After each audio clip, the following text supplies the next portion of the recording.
हम लक्ष्मी चौधरी यहाँ सब गोटे के गोड़ लागे छी। आई हम एकटा पराती गाबऽ जा रहल छी। एहि गीत में संग दऽ रहल छथि माता जी। गीत नीक लागत तऽ गीत के अधिक से अधिक शेयर करब और लाइक कमेंट करब। धन्यवाद। जूनी करुणा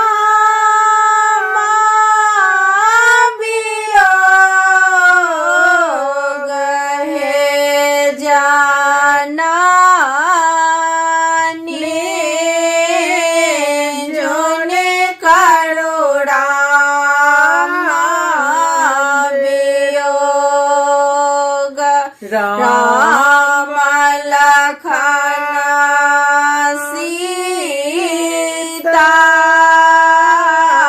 बन के सिधारल।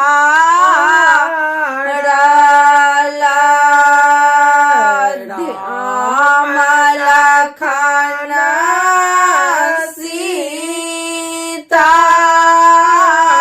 बन के सिधारल।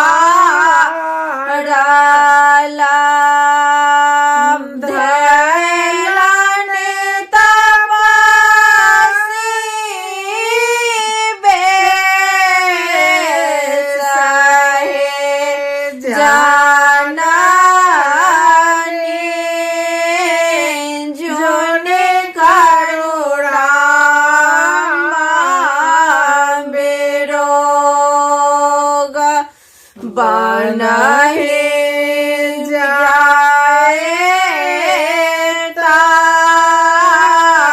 बन फल खाता। बनहि में फिराए नरेश हे जाना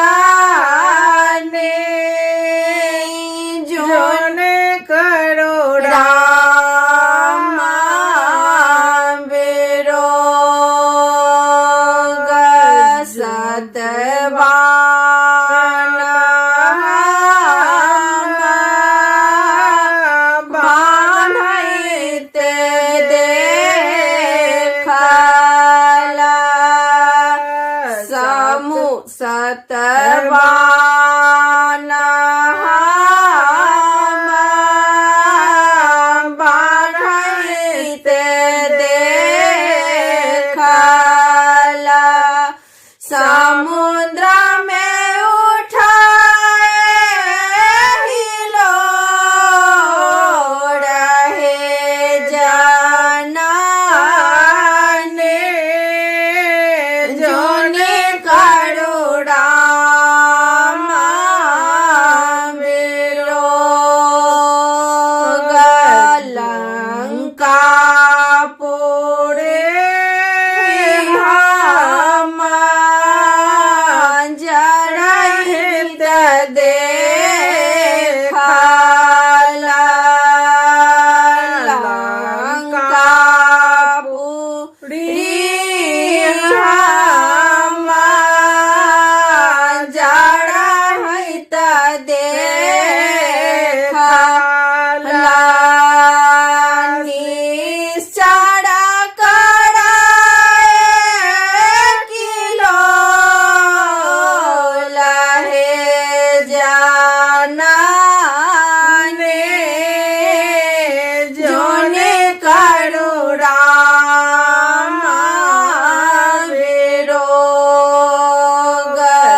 का